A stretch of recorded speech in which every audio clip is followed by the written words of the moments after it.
फिर से स्वागत है आपका अपने यूट्यूब चैनल एजुकेशनल प्लैनेट में। तो जैसे कि आपको पता है कि हम अभी ईवीएस की सीरीज़ लेके आए हैं, जिसमें हम डेली 10 क्वेश्चन कर रहे हैं और उसी में आज की अपनी यह दूसरी क्लास है। ईवीएस की सेकंड क्लास है, जिसको स्टार्ट करते हैं बिना किसी विलंब के।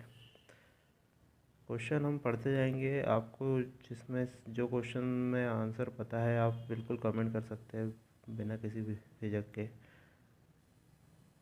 और देखते हैं कि किसे कितना बन रहा है। चलिए, तो हमारा पहला क्वेश्चन है, हम स्टार्ट करते हैं। Let's get started. तो हमारा पहला क्वेश्चन है, प्रथम पोषक तल के अंतर्गत आते हैं स्वपोषी जीव, प्रथम श्रेणी के उपभोक्ता, द्वितीय श्रेणी के उपभोक्ता या सभी प्रकार के उपभोक्ता। तो पोषक तल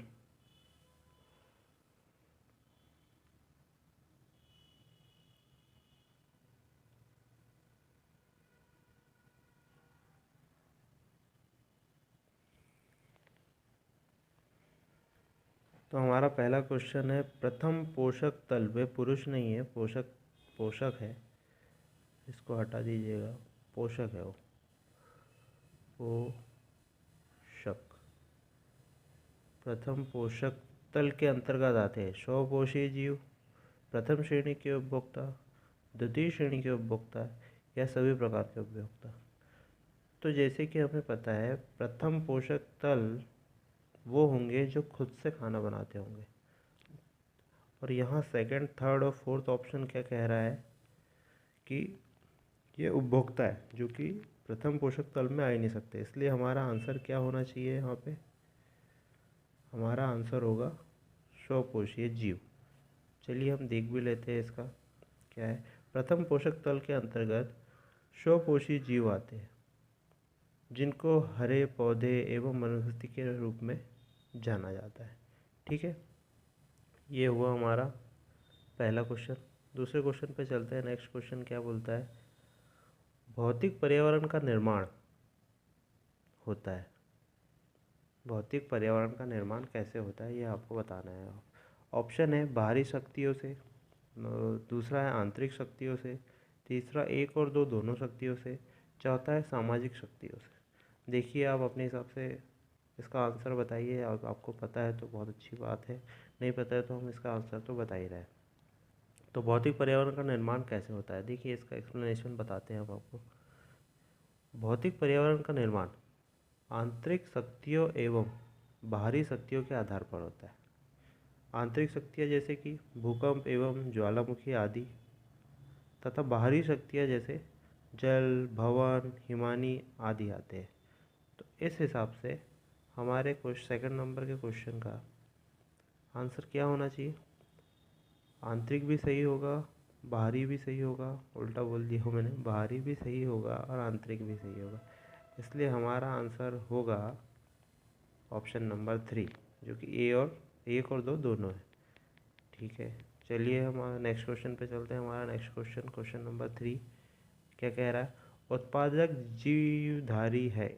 उत्पादक जीवधारी, यहाँ वह है, जीवधारी होंगे, कौन होंगे? ऑप्शन है हरे पादप, जीवाणु, कुछ जीवाणु है ये। वैसे देखा जाए तो हर जीवाणु नहीं हो सकते, कुछ जीवाणु ही होंगे जो होंगे। थर्ड ऑप्शन है एक और दो दोनों, चौथा ऑप्शन है हिरण। चलिए हम इसका एक्सप्लेनेशन देखते हैं। उत्पादक जीवधारी वर्ग के अंतर्गत हरे पौधे एवं कुछ विशेष प्रकार के जीवाणु आते हैं, जो कि अपना भोजन स्वयं बना सकते हैं तथा अन्य जीवधारियों के लिए भी भोजन बनाते हैं। समझ में आया है आपको क्या कहना चाह रहा है? उत्पादक जीवधारी जो कि खुद से भोजन बनाते होंगे, तो वो हरे पौधे भी होते हैं और कुछ जीवाणु भी होते हैं, कुछ प्रकार के जीवाणु होते हैं, वो भी होते हैं। इसलिए इसका आंसर होगा एक और दो दोनों। ठीक है, आपको समझ में आ गया होगा, आशा करता हूँ। नेक्स्ट क्वेश्चन पे चलते हैं। नेक्स्ट क्वेश्चन क्या बोलता है हमारा? नेक्स्ट क्वेश्चन बोल रहा है कि गुआनो पक्षी किस देश से संबंधित है। एक गुआनो नामक पक्षी है, वह किस देश से संबंधित है। दक्षिण अमेरिका से, अफ्रीका से, एक और दो दोनों से, या इराक से। तो चलिए हम इसका एक्सप्रेशन देखते हैं। गुआनो नामक पक्षी क्या है, कहाँ पे पाया जाता है। गुआनो नामक पक्षी दक्षिण अमेरिका एवं अफ्रीका में पाए जाते हैं। अतः हमारे क्वेश्चन के हिसाब से दक्षिण अमेरिका और अफ्रीका दोनों ही जगहों पे गुआना नामक पक्षी पाया जाता है। तो क्वेश्चन नंबर 4 का आंसर होगा 1 और 2 दोनों, ऑप्शन नंबर 3।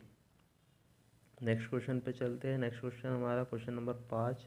क्वेश्चन नंबर 5 कहता है इस क्वेश्चन में है कीवी नामक पक्षी, कीवी नामक पक्षी कहाँ पाया जाता है।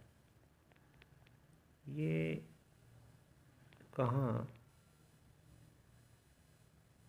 पाया जाता है, ये अपना क्वेश्चन है। ऑप्शन है ऑस्ट्रेलिया, कनाडा, अफ़गानिस्तान, न्यूजीलैंड।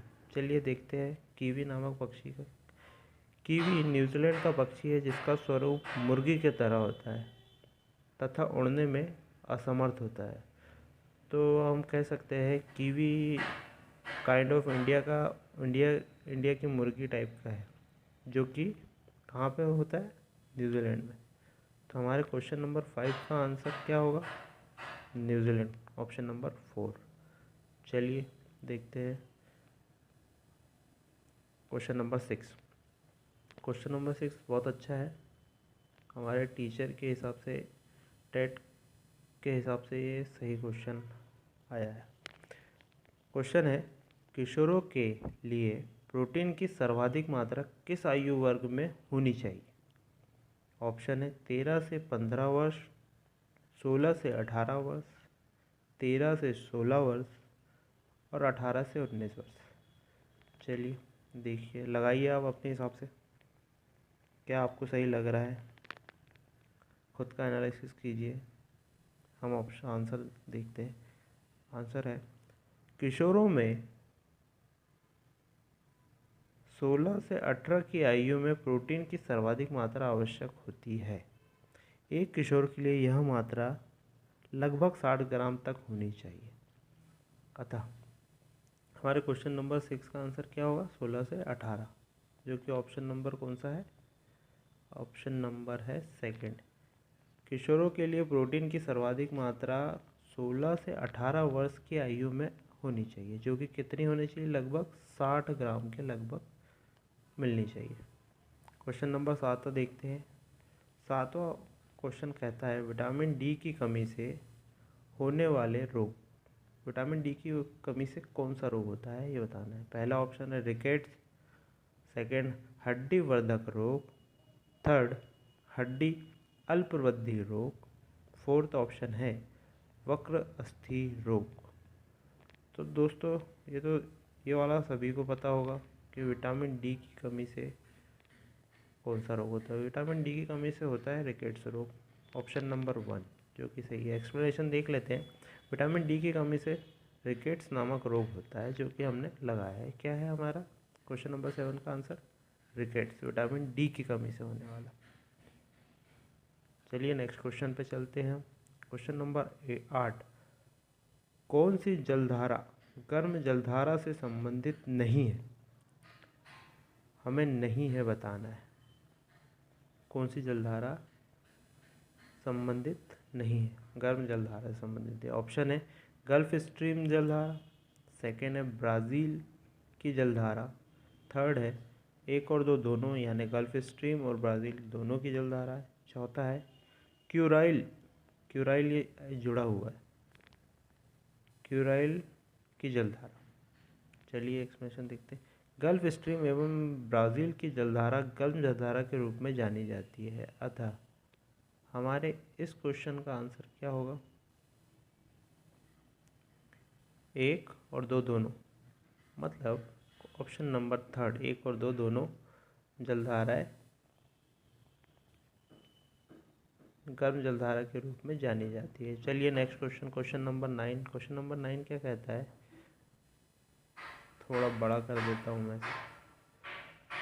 विश्व व्यापार में परिवहन के किस साधन का महत्वपूर्ण योगदान है? ऑप्शन है वायु परिवहन, सड़क परिवहन, जल परिवहन, रेल परिवहन। तो आप अपने हिसाब से इसका आंसर लगाइए, हम इसका एक्सप्लेनेशन देखते हैं। विश्व में सर्वाधिक व्यापार जल परिवहन के माध्यम से होता है। सॉरी, अतः इसका आंसर क्या होना चाहिए? विश्व व्यापार में परिवहन के लिए सबसे ज़्यादा जल व्यापार के लिए सबसे ज़्यादा जल परिवहन का यूज़ होता है। जल के द्वारा ही सबसे बड़ी बड़ी यार्ड, शिप्स सब समुद्र के माध्यम से ही होता है, लाना ले जाना, इम्पोर्ट एक्सपोर्ट। क्वेश्चन नंबर 10वां क्या बोलता है, देखते हैं। प्राकृतिक संसाधनों का उपयोग किस आधार पर करना चाहिए? आवश्यकताओं के आधार पर, लाभ के आधार पर, स्वार्थ पूर्ति के आधार पर, औद्योगिक विकास की तीव्रता के आधार पर। तो इन ऑप्शनों को अपन अगर पढ़ें तो चौथा ऑप्शन बोलता है औद्योगिक विकास की तीव्रता के आधार पर। अगर औद्योगिक विकास की तीव्रता के आधार पर अगर हम प्राकृतिक संसाधनों का प्रयोग करेंगे तो ये हम कहीं ना कहीं नेगेटिव सेंस आएगा इसमें, क्योंकि हम औद्योगिक जितना चाहे उतना बढ़ाने की कोशिश करेंगे तो पर्यावरण का ज़्यादा दोहन होगा, तो ये भी गलत हो सकता है। स्वार्थ पूर्ति तो अपने आप में नेगेटिव लग रहा है, और स्वार्थ पूर्ति के लिए प्राकृतिक संसाधनों का प्रयोग नहीं करना चाहिए। सेकंड ऑप्शन क्या बोलता है, लाभ के आधार पर, यह भी स्वार्थ है, ये भी नहीं आना चाहिए। तो हमारा बचता है ऑप्शन आवश्यकता के आधार पर और अपने विवेक का उचित प्रयोग करके, विवेक के अनुसार आवश्यकता के आधार पर करना चाहिए, ना कि अति बिल्कुल प्रयोग करना चाहिए। एक्सप्लेनेशन देखते हैं। प्राकृतिक संसाधनों का प्रयोग आवश्यकता एवं विवेक के आधार पर करना चाहिए, जो कि हमने लगाया ऑप्शन नंबर 1, आवश्यकता के आधार पर ही प्राकृतिक संसाधनों का प्रयोग करना चाहिए। ये था हमारा लास्ट क्वेश्चन। इस तरह हमारा आज का भी ईवीएस के 10 क्वेश्चन हुए हैं अति महत्वपूर्ण, जो कि हमारे सभी टेट एग्ज़ाम में आते हैं। पता है, ऐसे ही आगे भी हम ये सीरीज़ को चलाते रहेंगे। Thank you for watching. Please like, share and subscribe.